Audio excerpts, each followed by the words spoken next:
Hello, everyone. My name is Susan Reddick, and I am your host of When the Cookie Crumbles. Now, today I have a special guest. Let me make sure I get this name right. Your name is Thali Sugisawa. Did I say that? Perfection. Oh my God! Yes. All right, well, great. So you are from Fusion Fest. I am. Yeah. Oh my God, that was so great. We just had a Fusion Fest, We just and that was just like multicultural everything, right? Yes. About 100 cultures coming together to share their talents, share their food, share their stories, and just celebrate their traditions, but also share and learn from one another. So it was really great. It was really, really great. I'm glad you got to experience it. So now, is this something that's going to happen every year? Yeah, that's something that happens every year. The big annual festival happens every November, right after Thanksgiving Day, Saturday and Sunday. It's free for the community. And there's also a lot of other programs that we have. We have monthly dining events. So if you are a curious eater, if you're an adventurous eater, we do have that happening every month. This month, actually, we're going to try the food from Laos, which is a South Asian country, and just learn about their costumes and their traditions and how they eat their food and what the food represents to them. So it's a really special night where we bring not only the chef but also people who are of that culture to share their journeys to Central Florida and more about That is their so culture. cool. I might have to come. I'm not a curious eater. I might bring my own little doggy bag, okay? But I would love to know about the culture because I don't eat pork. I don't eat shellfish. There's so many things I don't eat. That's okay. So that's why I say a lot of times I have to bring. I'll be like, "Oh, can you cook me a hamburger?" Everybody be like, "No, why are you at a seafood restaurant ordering a hamburger?" So, but that sounds so interesting. Yeah. I love that. So you're okay. So let's get into you. Mhm. We talked about you. You're the executive director of Fusion Fest. So that's what you do. Yeah. But I want to talk about who you are. Okay. Okay. So now you weren't born here. No. I was born and raised in south of Brazil, Mhm. and a second generation of Japanese immigrants. So my father is Japanese and my mom is Brazilian. My mom was the very first Brazilian to join my dad's family, and she was orphaned. So she had siblings, but all her family was more spread out. So she married very young with my dad, and she kind of joined the family, and so that's why when I say I'm Brazilian, I grew up in Brazil, people look at me and be like, this math is not right. I'm like, no, but I'm half Japanese. And they're like, oh, okay, now I see it. So do you speak more than one language? Yes. My native language is Portuguese, and some Japanese, as people here speak Spanglish. I also grew up speaking kind of both languages.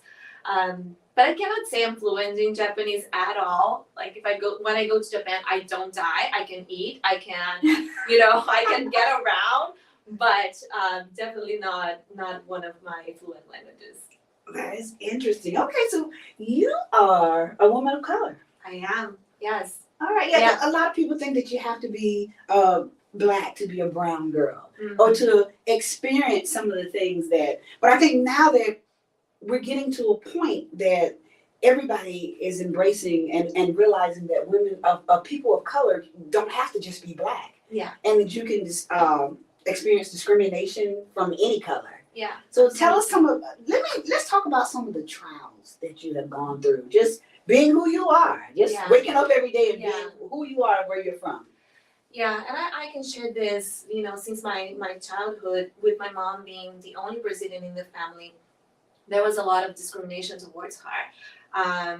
Even, they were the immigrants there in that country, and she was native of that country. But I grew up listening that Brazilians don't do things right, and just a lot of discrimination on my mom. And I saw her just kind of brushing it off. But as a kid, when you see your mom going through that, and the comments and the microaggressions, and the constant just picking on everything, like, you don't cut this vegetable right because you're Brazilian. Yeah.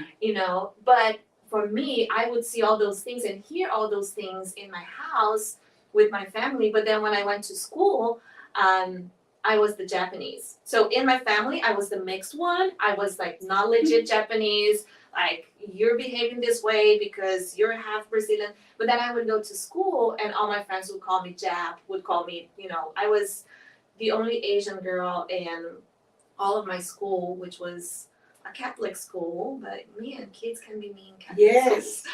And if you think about it, they really probably weren't your friends. Yeah, If they were calling you things exactly. like that. So I really grew up with this, like I don't fit in this Brazilian box, right? Because I don't look Brazilian. But at the same time, I don't fit this Japanese box because I am constantly reminded that you're mixed. Your mom is Brazilian. You can fit this box. So I really grew up just with this yearning of I don't want to be here in this space where I cannot fit in anywhere, where I'm always constantly just trying to make people see me for what I am and accept me, and I never felt like that. So I'll share this story with you. When I was about 10 years old and things got a little better financially for our family, my father sent us, my mom and I, my brother, here to Orlando to go to Disney and do all the parks and stuff. And I was about 9 or 10, and the first time I walked in Magic Kingdom, and then I'm like listening to all of the different languages and seeing people of all colors, right?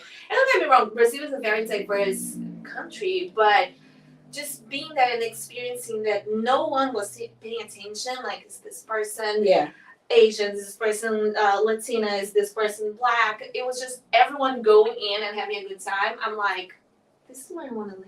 Yeah. I want to live in a place that I'm like just blending in and I'm walking and no one is paying attention, and it has people all over the world, and that's what I want to be. So at 10 years old, I set my plan. I want to move to Orlando one day. At 10 years old? Mm-hmm. Yeah. Good. And of course, took me 20 years to get But you're here. But I had my plan. So I went to school for international relations, and I started working with a multinational company. It was my very first job at 18, which I stayed until 31st, which brought me here, And and my whole studies and my whole career was focused on international because I knew that eventually that's what's gonna bring me to Orlando. And that was when I was 10. When I was 31, finally got the opportunity for a project with the company that I was working with to move here. And I made it. Okay, that took you 20 a years, while. 20 plus years later, but I made it. And I knew by the time that I got here that my time with that company was getting to an end. It was my very first job from 18 to 31. That was a long time. That was a long time. Yes. That was a long time. You know more of me, and you see that this is my track record of starting as no one and making it somewhere. You know what? But it's so funny to hear you say that because we're all someone. Yeah. And it takes all of us to make up this world. We are so all uniquely different, but it takes all of us to make this world up. So, I'm glad that you found yourself. And like you said, you don't have to worry about that I'm half of this or half of that. You just are, like you said, a little brown girl, a person of color. Yeah. You know what I'm saying? Half brown, half yellow. And you deserve to be here. Yeah. So, that is so profound. A lot of times, as a Black woman, that I would think that that's something, discrimination that I would go. But it's like everybody goes against, has some type of discrimination, I guess, that they have to go. It is. You could be too fat, too skinny, you're too something. Yeah. So that is so interesting to hear that. Yeah. And I do see, especially here in this country, when I talk about being an immigrant here, and when I say I'm Brazilian, people will associate with Latin America. It's like, oh, you're Latina. I'm like, yeah, but I'm also Japanese. And like, oh, okay. So I'm like, that's so interesting how when I say I'm Latina, it's like, oh, and then I say I'm Asian too, like, oh, it's those microaggressions that you can really feel, yes. And the prejudice about cultures, but also the privilege, right? I cannot leave the privilege out, and because I do see it, especially working in the environment that I work now with so many different cultures and so many different races. It has come full circle for you. You're able to use that Yeah. what used to be a disadvantage for you to your benefit now. Yes, absolutely, That is absolutely. outstanding. And the core of my work really with this organization is to really unite, and people who know me and who got to work with me last year knew that I had a very specific goal, which was to elevate the voices and the presence and the representation of Black people in the organization. So this year I participated in the Black Boardroom, not this year, last year, 2022. Orlando Economic Partnership put together an initiative and a project for really not curating, but stewarding Black leaders in the community and connecting them to nonprofits organizations. And I was very fortunate to receive a scholarship to really embark in that journey, and it was amazing. So I made last year my goal, and it's gonna be forever my life goal, to empower Black voices. So whenever, for some reason, I get an in, I want to have a Black woman that I like. Come with me. This is our space. This is our space. I just so happen to be Black. Yes. So next time you going somewhere, you call me. I will call you. I just so happen to be a Black woman. I'm there with you. Okay. Yes, because we know how hard it is for people, even for people like us. Yes. And I now understand that if we don't have white allies opening the doors that don't get open for us, it's very hard. Yeah. Of course, we can go in and just kick the door down. We can do that. We're learning how to do that. But the work of allies is so important. It is. And it's always been that way. Like, we just got, I was looking at a movie the other night. It was about Martin Luther King, and it was a documentary. And they were saying that when they walked across the bridge, there were so many white people and Black people. And it's always been that way, that we have to work together. Yeah. So that is, it's so profound to hear you say that. I'm so proud of you, because like anybody who's an immigrant and you have to migrate to another country, you know what I mean? When I go to any other country, I need me a tour guide, somebody who's bilingual, somebody can tell me everything to do. And to come here and have to figure it out on your own, I mean, you should receive high praise for that. All right, let me ask you something else then. So that was a trial that you had. So how did you get to where you are? What propelled you? Well, you said you went to school. Mm-hmm. What do you think helped you get out of that, where you were, into who you are today? I think learning to own my identity has been a big challenge, and learning that I'm worth, and I don't have to fit in this box or this other box to be worth of, being someone.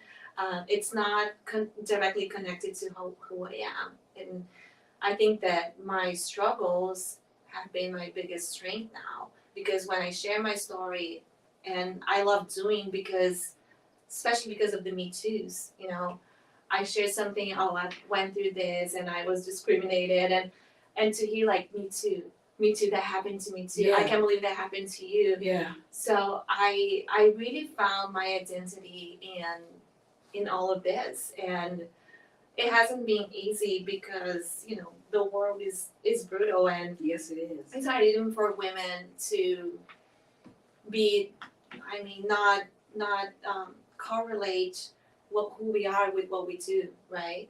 And just know our worth. I think it's a whole journey. We spend so much of our lives just trying to figure out who we are without all this costumes and things this masks that we put on, the roles that we do, right? Like, I'm a mom, is that my full identity? Or I'm a wife, is that my full identity? We wear so many hats. So you're not just, you're right. Yeah. You wear a lot of hats, but they're all suitable for that one head. Yes. And I love that. Yes. Correct. Well, that brings me to another thing. So you're a big women's rights advocate. Mm-hmm. Yes. So was it because of what you've gone through? Is that what gave you the joy that want to go and fight for women? That's definitely part of my story. I have a daughter too, and I would say women's rights advocate. That's usually what I say, but also for equality as well. Being also part of the LGBT community as a bisexual person, that was a community that really embraced me when I needed, and I since since then, I am all for advocating for equality and Yes. equity. On the women's rights, after I moved here, and I saw how hard it is for us to keep our rights, rights over our bodies, rights over, where, what to do and where to go, and it's crazy. It's crazy because you don't think after you make certain like progress, you don't think that it's possible to go backwards. Yes. but And a lot of it's people don't crazy. understand it. If they take one little right away from us, that's a major That's back. a major step You're back. right. You're right. Yes, and so I go to protests, and I've been happy and blessed to be able to talk in abortion rallies in town and to share my experience with that I do without no shame, and also my experience as a mom. Yes.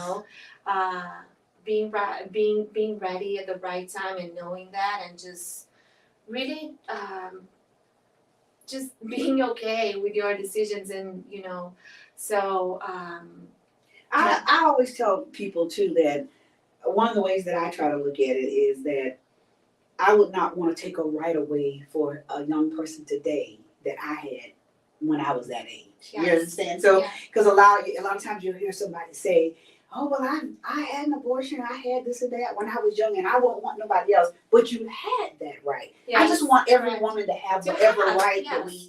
that we're supposed to have. Yeah. Let them make us, and then they can decide what they want to do with their God, or do whatever they want to do. You Correct, know? because that's something that every woman will carry all of their lives. Mm-hmm. It's not an easy or a simple It is decision. not. That's something It's not made lightly. and and I think people just need to understand that it's such a complex issue. It's not like you just walk into a clinic and get it and then just go live about your life. Yes. It is hard, and it's something that you carry throughout your life.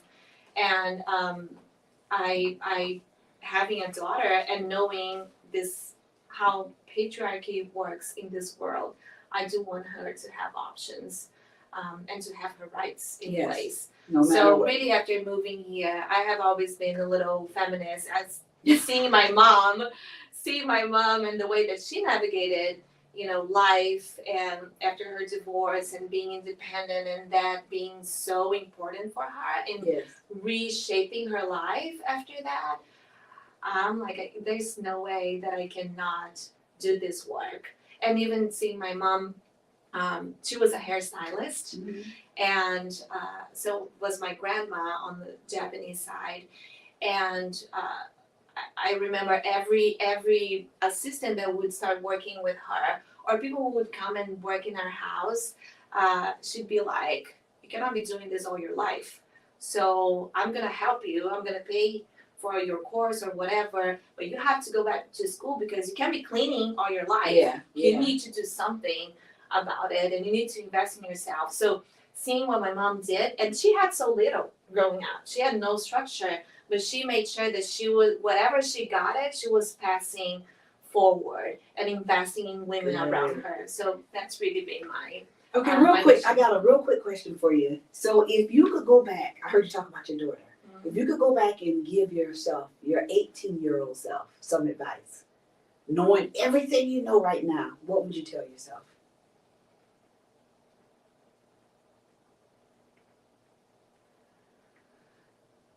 I don't know why it's such an emotional question. Hey, it's okay. It's okay. You have been through a lot. We all have. As women, we go through a lot every day.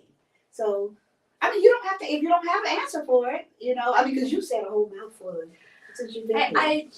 I do, and it's funny because my best friend is here visiting. Mm-hmm. She's from Brazil. We went to college together, and we went through lives together, and we're both turning 40 this year. So we kind of talked about that the other day, and we were just in tears because that's, if I could go back and tell my 18-year-old self and give her an advice, would be, your worth. It doesn't matter what you do. You don't try to fit in. Like, you fit in just right. Don't keep trying to fit in other people's boxes. So be you fit yourself. in, just be yourself, and you're strong as hell. Yeah. Or strong as heaven. I don't know. No, that's good. That's good. All right. Well, you know what? This was such an exciting conversation. I want you to tell people where they can find you on Facebook, all your different handles. Tell people where they can locate you. Come connect with me. I'm Thali Sugisawa on Instagram, Thali.Sugisawa on Facebook. I love to get to know. I love sharing my story, but I love learning about other people's journeys, and I love collaborating. So come connect with me. Let's grab a cup of coffee and chat about belonging and culture, and maybe we can even create something awesome together.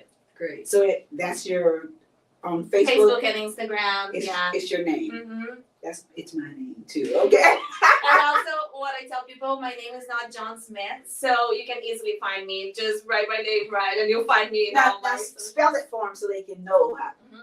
No, you know what? It's going to run across. It's going to run under the bottom. Okay. It's going to run under the bottom. Awesome. Thank you for coming. This was a very enlightening conversation for me. I'm so glad I met you, and remember, I can be your +1. Always. Anytime. Yes. Okay. Yes. Oh, now you're stuck with me. That's what I tell right. people. That's like, right. Now you're stuck I'm with your me. +1. Just give me a call. I keep me extra dressed in my outfit. Okay, so I'm ready. I love So that. there you have it. This was Thali Sugisawa. Mm-hmm. And Nailed all right, and I nailed it. And I'm Susan Reddick. I am your host, and that is When the Cookie Crumbles. I'll see you next week.